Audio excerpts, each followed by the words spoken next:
What's going on, everyone? Last night was the first NBA draft lottery that I've ever watched, and I must say, boy did that go left. For those who may not know what the NBA draft lottery is, allow me to give you a quick breakdown. Basically, the NBA takes the best of the worst teams, or is it the worst of the best because they're all pro teams? F it. They take the 14 teams with the worst record in the league and throw them into a pool. Each team's draft odds are then calculated. I don't know how this works exactly, and yes, I know it sounds sketchy, but it is what it is. You see, I never had to learn about this because my team is actually good. In the regular season, at least.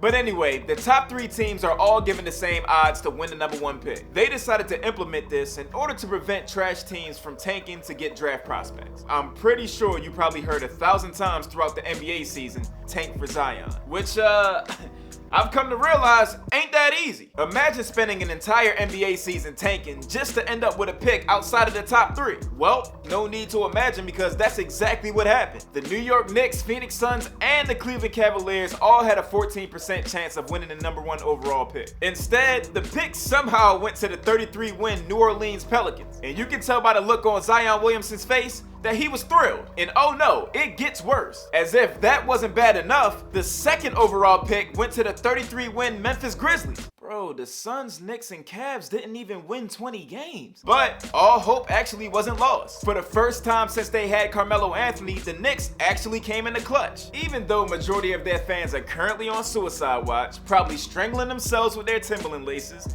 the New York Knicks were able to land the #3 pick. So basically, with the NBA draft a little bit over a month away, I'm here to discuss what I think the Pelicans, the Grizzlies, and the Knicks should do with these picks. If you haven't already, press the like button, show your boys some love, and if you're a newcomer, come join our family. Press the subscribe button. I promise you, you won't regret it. The New Orleans Pelicans select. First things first, let's state the obvious. If you're the Pelicans, you take Zion Williamson #1 overall. They've already made one stupid mistake by turning down the Lakers trade, which would have given them damn near the entire roster in exchange for Anthony Davis. With their former crystal ball head ass GM now out of the picture, they no longer have a scapegoat for stupidity. That being said, Anthony Davis made it clear that he wants to leave. He has already rubbed everybody the wrong way with his trade demand, and he seemed pretty stern about his demand. Anthony's situation stirred up so much damn controversy that he basically ruined both the Pelicans and the Lakers. So think about it. As the Pelicans, do you really want to keep this guy around, especially since he only has 1 year left on his contract? Hell no! That's exactly what I thought. If I'm the Pelicans, I'm shipping Anthony Davis to the highest bidder, and I'm allowing him to be their problem. This would allow them to put all their focus into their young core that consists of Williamson, Holiday, and possibly Payton if he's re-signed. The Memphis Grizzlies select. Grizzlies' decision will be based on how they feel about 32-year-old Mike Conley continuing to lead their franchise. If they wish to keep Mike Conley, then RJ Barrett seems like the smart choice. Drafting RJ Barrett would give them the much needed guard/forward that they desperately need. Now, if the Grizzlies wish to have a fresh start, then you would trade Mike Conley for some pieces to surround your new point guard, Ja Morant. Ja is an extraordinary talent. He's intense, skilled, explosive, and fearless. Not only is he a walking bucket that can put it on your head, pause, but he's also a true point guard. He studies his teammates, he figures out their strengths and spots on the floor, and he plays accordingly. Considering Conley's name was already brought up in trade rumors prior to the trade deadline back in February, it seems like a no-brainer to move on from the vet and shop him elsewhere. I also imagine that the asking price drops a bit, since, you know, the void at point guard will already be filled. The New York Knicks select. I can't lie, the Knicks got screwed in the lottery. I mean, not worse than the Suns, but all hope isn't lost. With the Pelicans in rebuild mode and in possession of a disgruntled Anthony Davis, the New York Knicks should trade them the 3rd overall pick. This would put the Pelicans in position to potentially reunite Zion Williamson and RJ Barrett.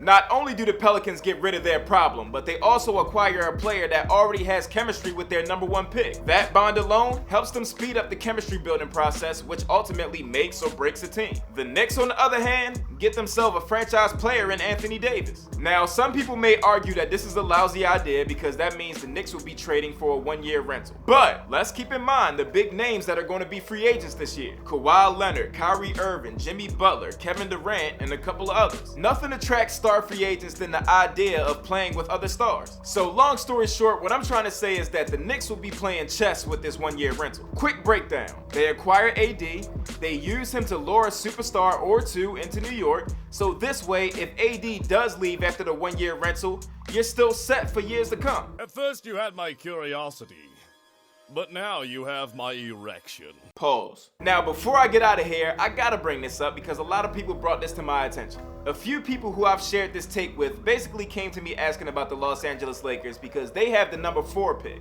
They believe that the Pelicans would much rather trade with the Los Angeles Lakers because they have better assets. Which is a valid point, but me personally, I don't see it happening. I think the odds of Anthony Davis going to the Lakers are about as slim as Kevin Durant's legs. The Lakers front office is a wildfire at the moment. They don't even have a president of basketball operations yet. I'm not gonna be here. Let's not forget, the Lakers are the same team that was accused of tampering and the reason behind the turmoil that the Pelicans faced this past season. Plus, if the Pelicans are working towards winning the championship, with the Western Conference becoming more stacked by the year, trading Anthony Davis to the Lakers further hurts their chances. Not to mention, in more recent times, we've seen players get traded out of the conference. The Pacers traded Paul George to the West, the San Antonio Spurs traded Kawhi Leonard to the East, the Los Angeles Clippers traded Blake Griffin to the East. You get the point. So long story short, I do think there will be a bidding war for Anthony Davis between the Los Angeles Lakers and the New York Knicks.